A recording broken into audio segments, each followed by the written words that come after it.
Gintaras, hi. Hello. Thank for your time. Thank for your help as a Lithuanian, as an ordinary Lithuanian to Ukrainians, and thank that you have time to meet with me to speak in Eastern Europe Studies Center, because you know that I travel a lot and I have a lot of contacts and a lot of friends in Ukraine and Europe, but everybody accustomed to analyze Ukraine only with the perception of the Ukrainian-Russian relations and war. However, I, as an international observer, used to see the problem much more bigger. And when we speak about geopolitics, about regional politics, a lot of questions and answers we can find. However, you, as an experienced person, as a security and political expert, also see the problem much more bigger. However, my first question is very, very simple. What are the real aim of Kremlin, of Putin machine, military machine, when they start this war against Ukraine? Yeah, thank you for this question. It's from my perspective, based on my assessment, it's and most likely to many experts, Putin and his circle, Kremlin, let's call, they want to restore power of Russia. It's simple, imperialistic power. They want to extend the Russian borders as much as they can, most likely to the eastern shore of Vistula River, or so what, to the western direction. So it's not just a question of restoration of Soviet system, no? I don't think so, because Soviet Union existed historically, quite short time. I mean, 70 years, I think. So I think it's based on the kind of Russian historical experience, I'm afraid to say, from the very early days.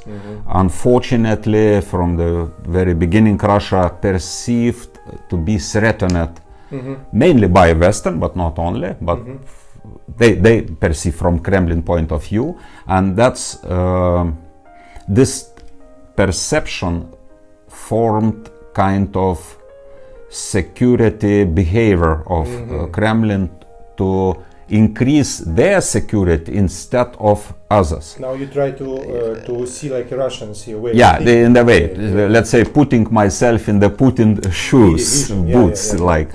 But plus, on the top of this, you may add absence of democracy, rule of law, absolute power of Kremlin, Tsar. General secretary or president, they call, doesn't matter, ruler. And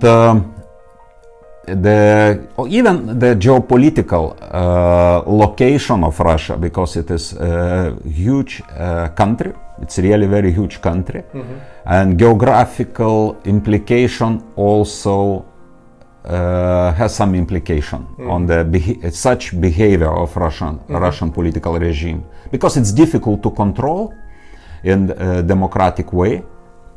I do not saying that it's not possible. It's possible, but historically Russia chose the model to control, like they say, Vlast dana, I will tell in Russian, Vlast dana s Boga. When I, as a Lithuanian citizen, our kings, our and Polish kings, Commonwealth of two republics, when they are selected by noble personnel, they swear oaths to nobles. I understand, yeah. To serve the nation. Sacred base of the power. Yeah, for Russia it's never the case. They ordinary people of Russia, historically, with some exception, very small exception, there was unsuccessful try to live in democratic country during Yeltsin after just broke collapse of Soviet Union. Unfortunately, they didn't manage to create. And so their secret services, KGB, Akhranka, whatever they called in Tsarist time, they always controlled this huge territory. Economically, they always were weaker, because Adam Smith, if you know, Scottish, during Renaissance period, already wrote in his book on Wells of Nation, the reasons of nation, which is still valid and for today. The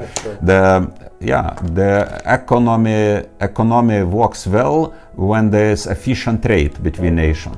And the maritime countries, they were more successful than those landlocked. And I dare to say that Russia is landlocked country. They always, by power, they try to enter to the seas, to the maritime. So, but coming back, Putin or whoever, his associates, they want to restore power. This is the top priority.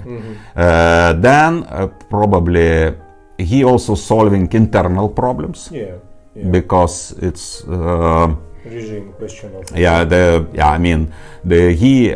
I believe it would be nightmare Ukrainian well-being, Ukrainian as the state, as the nation, if it he got he was faced a dilemma. If Putin waits, if Kremlin waits, this war machinery is not employed, then after a while Ukraine will, economically, socially, democratically, democracy, rule of law, and all this is a basement for future development of Ukrainian state, and then it would turn against Russia society. So I noticed that Ukrainian people, they used to live, I would say, quite close, not maybe cooperation, but historically they had connections with the Russians, and that would endanger Russian society. Again, I am stressing, based on Kremlin perception, in my opinion. It's understand, but Gintaras, 5 months later, after this destructive and terrible war, we see that Russians did not succeed in their aims and goals.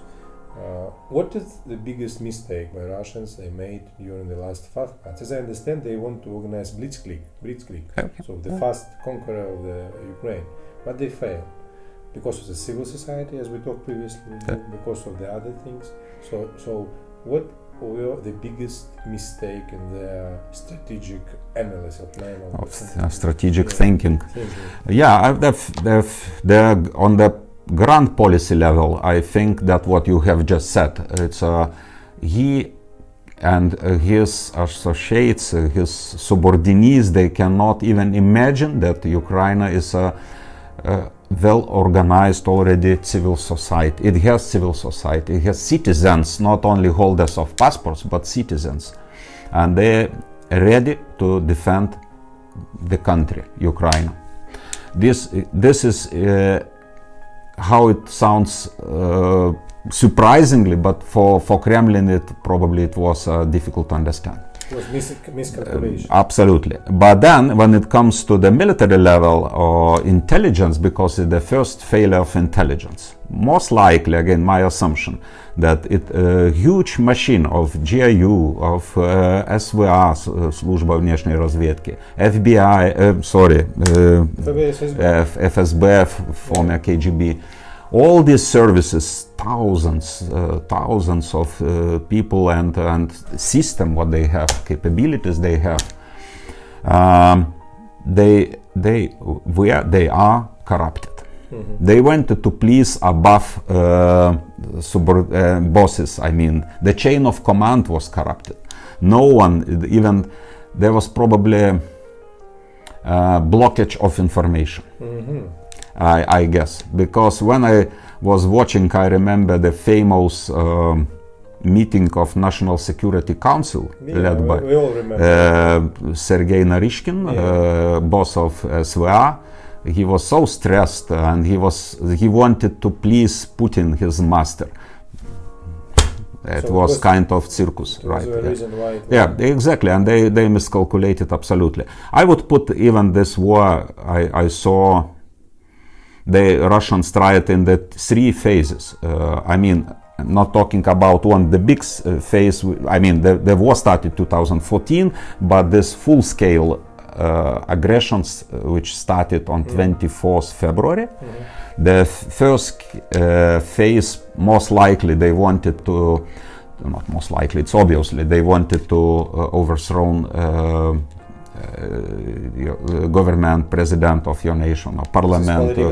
Aim. Yeah. Then, when they didn't succeed to do this blitzkrieg operation in a few days, then desperately they rearrange like blockage of Kiev and most likely Kharkiv. Also, they wanted second in large city.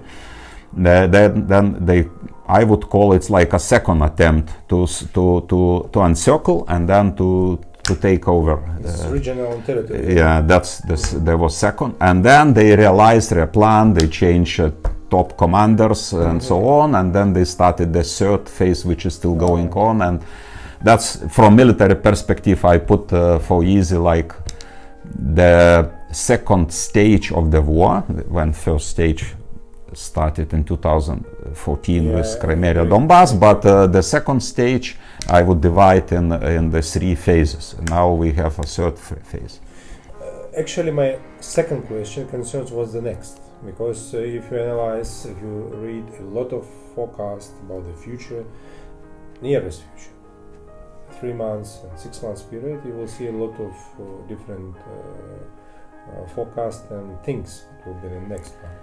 And I understand it's very difficult to calculate because of a lot of factors.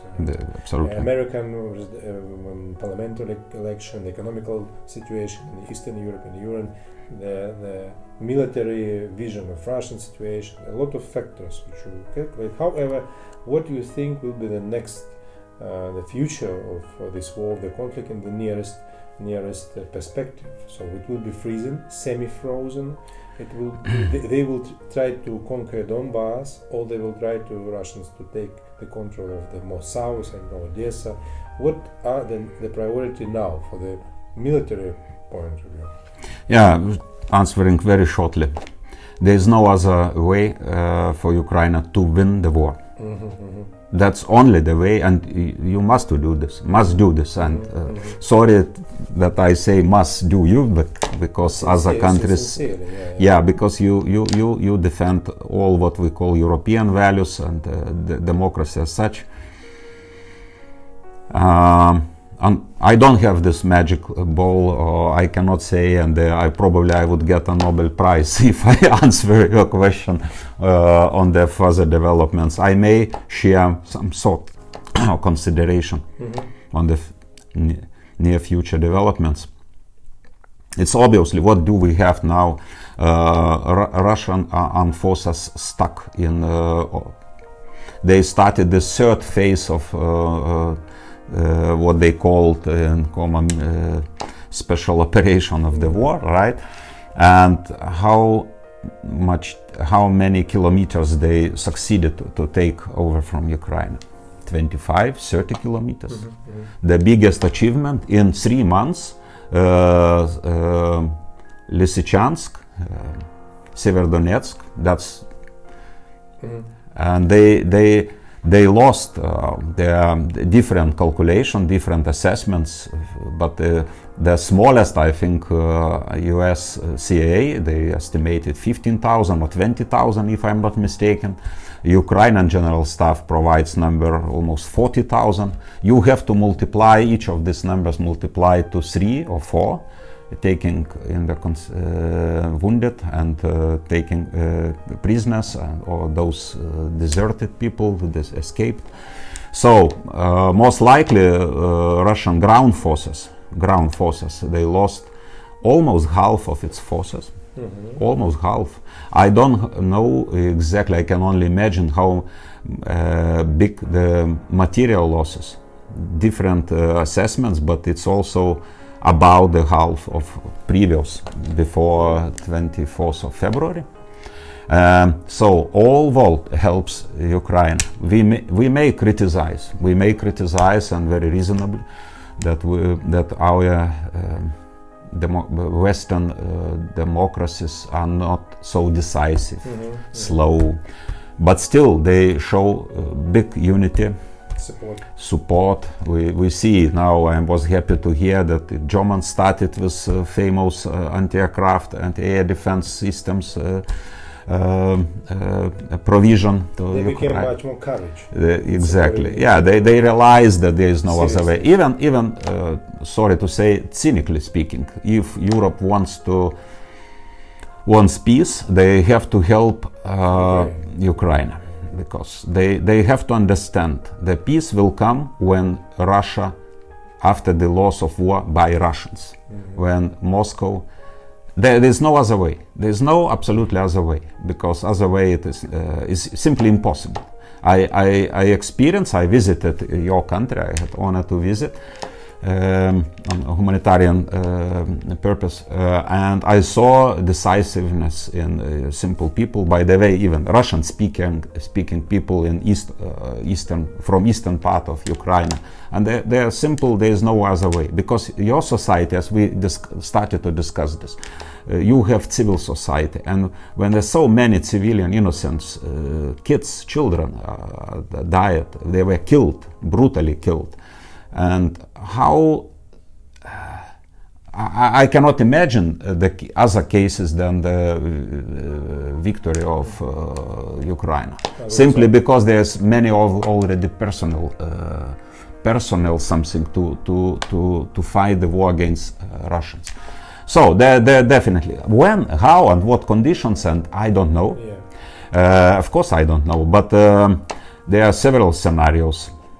The best one day but I think it will take maybe winter, spring, when the economic conditions will push Russians because of sanctions, and they would start to think a bit, at least a bit, those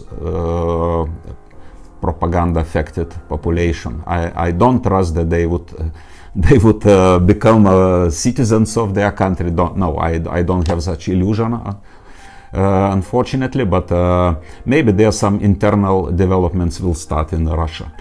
Even usually the power changes are coming in Moscow, in Kremlin, internally. You never know.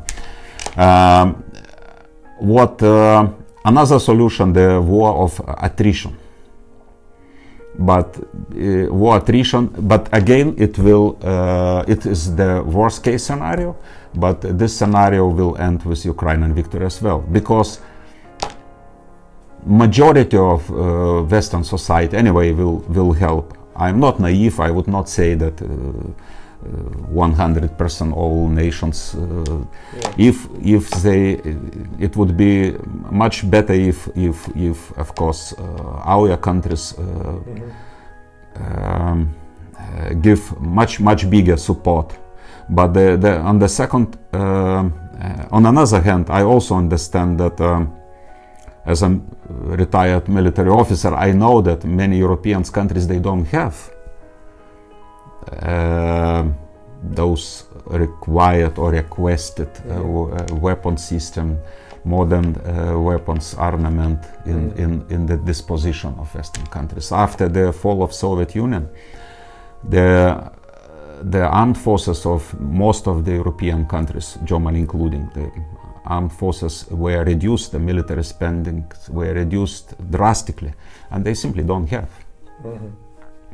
So thank you for your estimation of situation and for your words concerning the victory of Ukraine. It's very important. And you mentioned another important issue.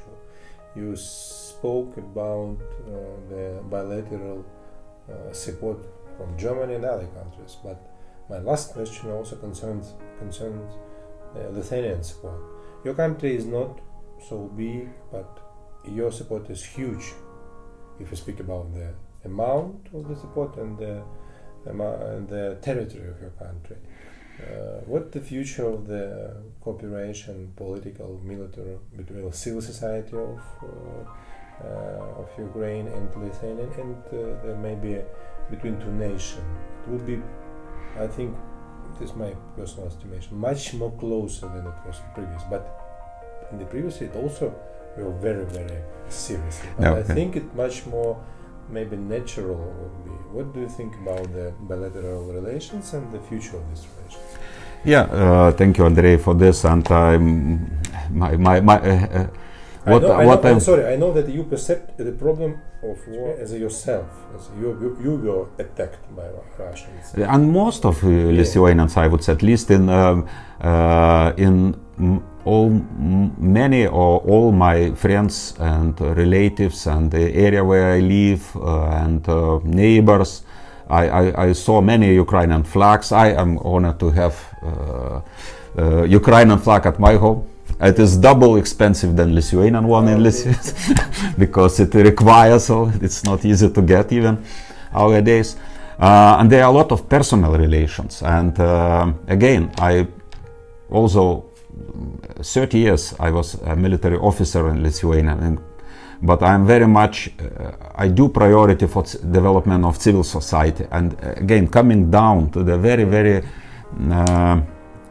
to the people hearts, and there's a lot of such cross relations being developed due to very bad thing, the cruel thing, Russian invasion to your country.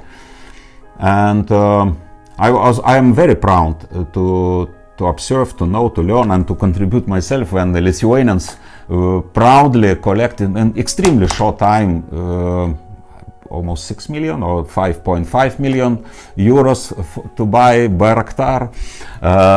Now it's competition like in European Union, which would so far we are leading, as I know, against others. I would not mention as a European, they also great job trying to buy at least one Bayraktar per nation. It's also kind of symbolic. It's not about military power. It's more people to people support. And also based on history on our. I don't count Soviet. We were occupied by Soviet Union. It's not like best time, but I refer to the older history. We're very proud, a small nation, shared commonwealth or common history in from more or less 14th century or about Middle Ages, right? And I noticed that we have a lot of common things because you are much bigger, 10 or even 15 times bigger nation, and of course a lot of things we took over from you, from Ukrainians. I mean, cuisine, traditions, even songs. Our language is absolutely different, but I also found the same songs, but just singing in Lithuanian language, but it's definitely came from Ukraine. So, and I am sure that we would develop kind of stronger defense security frameworks. I believe that we will do. There's several initiatives from Adriatic to Baltics, Black Sea, of course. Region. There is also cooperation, even in military, quite tactical but important one. Litpol Brigade with a headquarters in Lublin. So based on this projects, based on our government cooperation and not only economic cooperation, I think that we will create something. But from Lithuanian perspective, at this point, I would say we don't know what future brings about, but geopolitically, I believe that most of our experts in Lithuania think that our future, NATO, European Union, and all possible alliances, it must be within this in this format. And I would see Ukraine as not only member of European Union in future, but also a member of NATO. And moreover, you will teach us how to build stronger defense, because such experience, unfortunately, tragic experience, but you are now. You will be our teachers. Ukraine now ally and of NATO. Absolutely, yeah, because there are a lot of things to learn from you. Thank you for a sincere interview, for your good analysis. I think in the future we'll meet one more and to speak about actual geopolitical and regional situation, because we witness a lot of new trends in world order, and I think you are an experienced person and you know what you have much more to share, to explain for Ukrainians, for Lithuanians, and for all people who are interested in regional and geopolitical situation. Thank you. Thank you very much, Andrei.